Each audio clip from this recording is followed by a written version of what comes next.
Hello, everyone. Welcome back to the Leadership Autopsy, where we talk about everything authentic leadership. I'm Noelle, and today I'm going to challenge the theory around what success really looks like. So, you hear it all the time. I run my own business, or I'm a VP of XYZ company, enter whatever company, or I'm a real estate investor and I have 20 or 30, 50 doors.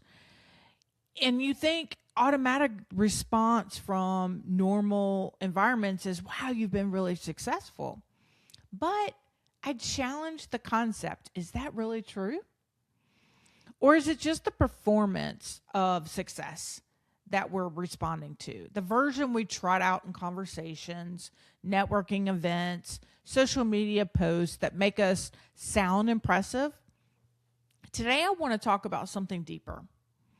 Really, something more honest, something every leader, every non-leader really needs to think about and needs to confront. Have you really defined what success means for you personally? And where are you at right now in this season of your life? Because success is internal, success is personal, and success, it evolves over time. As always, if something you hear strikes you as a leader or just a listener, make sure to hit the like button. And if you want to know when I post more podcasts, hit the subscribe. So let's get into it today. This is the field note around redefining success, the compass every leader needs. 1, 2, 3, 4.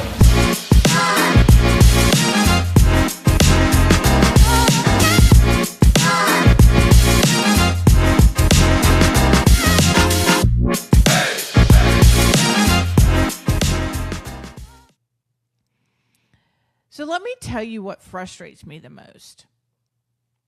We live in a world where blue-collar workers, the people who build our homes, make sure that our cars are working properly and repair them, where the people that run our water treatment plants and make sure we have clean water to drink, keep our communities running, we often are treating those jobs as less successful.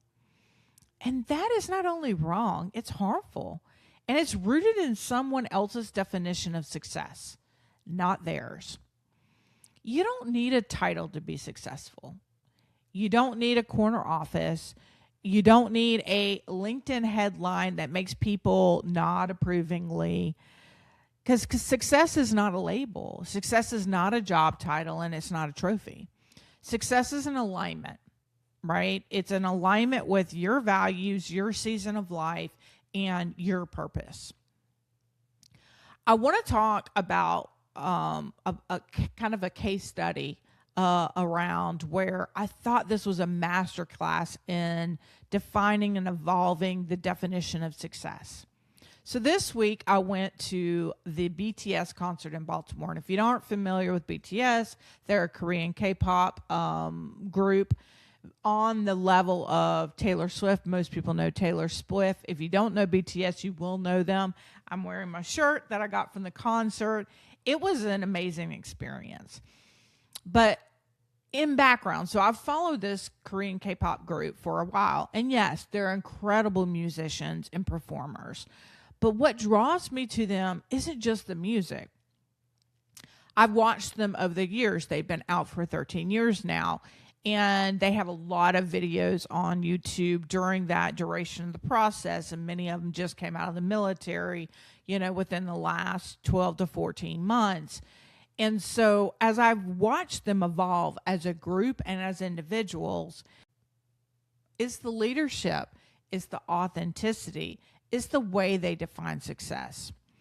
Early in their career, they said openly, winning a Grammy was what they ultimately would have defined as success. That was, if I was going to say, their North Star. But now, in their 30s, after completing their mandatory military service, after maturing as individuals and as a group, they've worked to redefine what success is for them.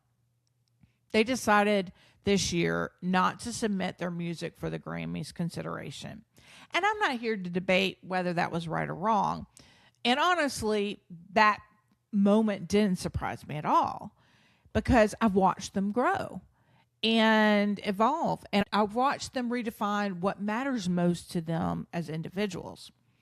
So today, as they've come out of military service, and most of them are now in their 30s, early 30s, mid 30s, their definitions of success looks like this.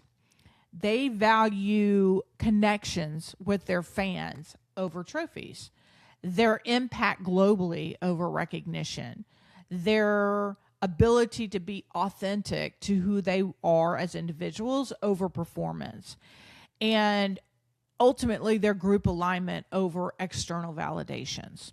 They respect each member so deeply. They know when somebody's tired. They know when somebody is hurting. They know when somebody is feeling overwhelmed within the team. And they support each other without hesitation. They celebrate personal goals while protecting their group goals. They, if you watch them on videos of their concerts, I mean, they're running around splashing water on each other, being very playful with each other, teasing each other. They played tag on stage. I saw a video where they played patty cake on stage. They laugh. They show up as themselves, not as a manufactured narrative. They work within the boundaries of their agency because their agency is going to have guidelines, just like corporations are going to have their guidelines, right?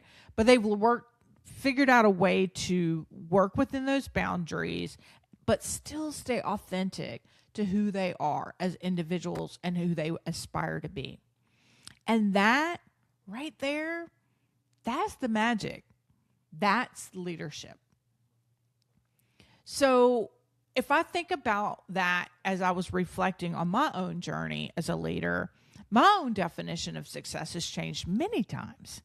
So early in the career, success for me just meant financial stability. I grew up in a single parent household where, we ate kind of the bare basics of, lettuce and mayonnaise sandwiches, to get through the week. And for me, financial stability was how I define success.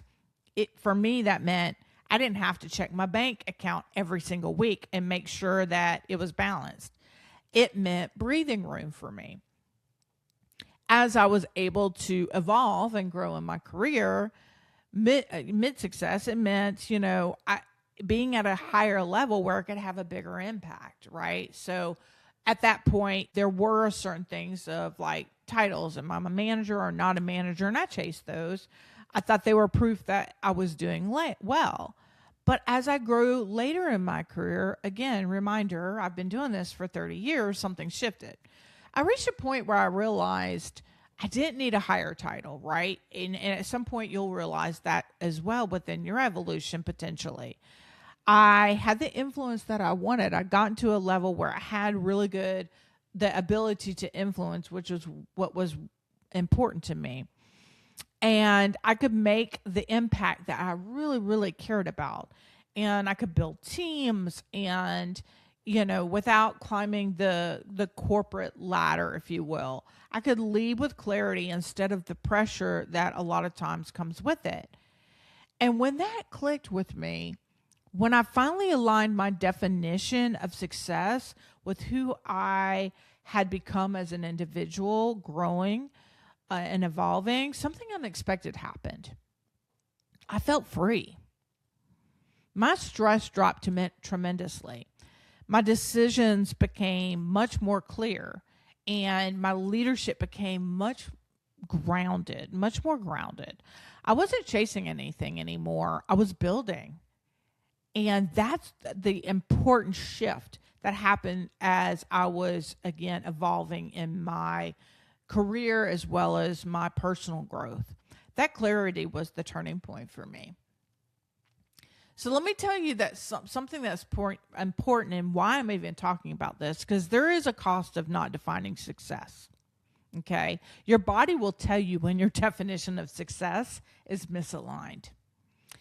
Stress exhaustion, physical symptoms, insomnia, indecision, loss of passion. Those are all things that align a lot of times with are you living your core definition of how you've defined success for yourself? Your team will feel these things too, because when you're misaligned, you don't show up as your best self, and they will feel that. So when a leader is chasing someone else's definition of success, they teeter, they hesitate, they lose focus, their passion dims, and teams always sense that drift because it just shows up in your energy, your physical manners. It shows up. You can't hide it. And this is why defining success it matters and is so important. It's not a fluffy exercise. It's not one of these, let me go to a conference for 2 days talking about what is my definition of success. It is a motivational poster. It's your compass that is important. So as you transition and think about what is my definition of success as a person, as a leader, through this process, if you're ready to define that success, here's some questions. Ask yourself, what season of life am I in right now? What does success look like in this particular season that I'm in? What parts of my definition of success were inherited potentially from others versus more within myself? What energizes me constantly versus those things that might drain me? What impact do I want to have on people? And what am I chasing that no longer fits who I am today? These are some general questions to start thinking about that will give you more clarity, more honesty. They will give you that direction. So here's where you begin. What can I start doing today? Start journaling and reflecting. Just spend, it doesn't have to be an hour. It can be 30 minutes. Just write your thoughts on a piece of paper. Write down what are your must-haves, the things that make you feel aligned and happy. And if you're not sure what that is, take time maybe for a week to define when you feel really energized and happy. Write that down in a journal, because those will be important for you to understand and define what really success means for you. Because this is very personal. It's very internal. It's not something that you would have a conversation with your team, or maybe sometimes even your spouse or your parents or a counselor. You have to figure out and define that for yourself. This is your defining compass. This is your answer. So in closing, I want to talk about that, that compass for how you lead in defining your definition for success. It evolves, and it should evolve based on what season you are in. And when you define it intentionally, it does become your guide, and it creates that sense of freedom I was talking about. For me, BTS learned it wasn't about a trophy collecting dust. Once they got out of their military service and got back together as a team and said, what does BTS 2.0 need to look like? It wasn't about the trophy. And for me, I learned it wasn't about a title I could throw out in a conversation. It was about something bigger. It was something much more deeper, something more human. For me, it became servanthood. I've read Maxwell's 21 Irrefutable Laws of Leadership, and all of the 21 attributes are important, but the one that resonated the most to me was the servanthood definition, which is loving others through service, putting people first, and earning loyalty through care. That's the one when I said, okay, in 20 years, and I look back, which of these is going to be the most important for me? That was the one that stood out. And that became my compass. So let me ask you, have you defined what success means for you? And where are you at now? What is your compass? Because once you define what that success looks like, once you have your definitions of values, what season you're in right now, and your purpose, everything becomes much more clear. It does. And your leadership, your decisions, your impact, and ultimately your life, it becomes much more settled. And you feel that sense of freedom. So define it, own it, and let it guide how you lead. So that's the verdict. Stay curious, stay honest, and keep investigating. And this is Leadership Autopsy. Authentically Noel. 1, 2,